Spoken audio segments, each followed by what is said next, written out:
many years, who form more than half the rural agricultural force and still excluded from the benefits.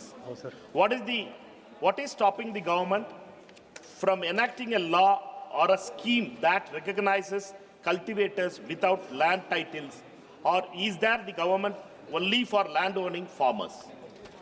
Very good. माननीय अध्यक्ष महोदय, कई योजनाएं उन किसानों के लिए चलाई जाती है जिनके पास लैंड होल्डिंग होती है।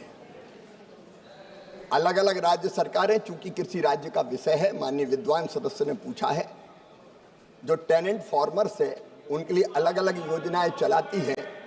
लेकिन मैं ये भी बताना चाहता हूं कि केंद्र सरकार ने यह फैसला किया पिछले दिनों कि प्रधानमंत्री फसल बीमा योजना में अगर जिसके पास स्वामित्व है वो किसान, टेनेंट फार्मर को जो खेती कर रहा है लैंडलेस, उसको अगर अधिकृत कर देते हैं तो फसल बीमा योजना का लाभ उनको मिलता है। माननीय अध्यक्ष महोदय, एमएसपी की खरीद के लिए भी अगर लैंड होल्डिंग वाला किसान अधिकृत करे राज्य की अनुमति से तो उसको एमएसपी की खरीद भी की जाती है। एफपीओ में भी टेनेंट माननीय अध्यक्ष महोदय मेंबर बन सकता है। और मैं माननीय विद्वान सदस्य को बताना चाहता हूं कि पिछले दिनों जो हमारे टेनेंट फार्मर है और शेयर क्रॉपर है जो बटाई पर खेती लेते हैं, उनको प्रधानमंत्री फसल बीमा योजना में ऐसे लगभग टेनेंट और शेयर क्रॉपर दोनों मिलाकर, शेयर क्रॉपर 6,55,846 किसान थे, उनको लाभ दिया गया है, और टेनेंट 41,62,814 किसान थे, उनको लाभ दिया गया है। तो टेनेंट किसानों को भी कई योजनाओं का लाभ देने का प्रयत्न किया जा रहा है। Shri Suresh Kumar Shetkar. Sir, whether the government of India is following minimum support price fixation methodology recommended by Dr. M.S. Swaminathan? If so, what is the cost C3 and MSP based on it fixed for the year 2526?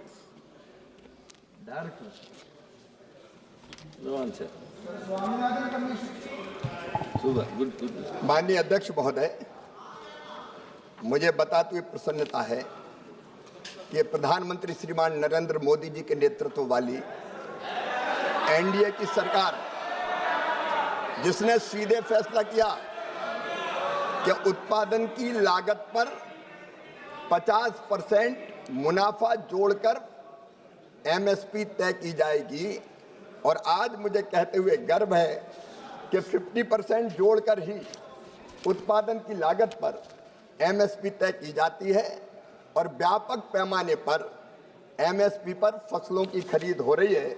माननीय अध्यक्ष महोदय, मैं निवेदन करना चाहता हूं कि इससे पहले की जो सरकार थी, जब उसके पास मंत्रिमंडल की बैठक में, कैबिनेट में ये मामला गया था कि एमएसपी उत्पादन की लागत पर 50% बढ़ाकर तय की जाए, तो उधर की सरकार ने इनकार कर दिया था कि ये बाजार को विकृत कर देगा, ये संभव नहीं है। लेकिन मोदी जी की सरकार में हम एमएसपी पर लागत पर 50% मुनाफा जोड़कर ही एमएसपी तय कर रहे हैं और खरीदने का काम भी कर रहे हैं।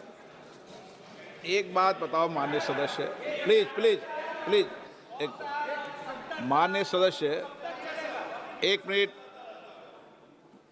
मैंने मणिकम टेगोर जी को 2 प्रश्न पूछने का मौका दिया, फिर भी बैठे बैठे टिप्पणी करते हैं। जयप्रकाश जी की तो आदत ही बैठे बैठे टिप्पणी करने की है। आप सीनियर मेंबर ऑफ पार्लियामेंट हो, प्रश्नकाल में शोभा नहीं देता आपका। श्रीमती महिमा कुमारी।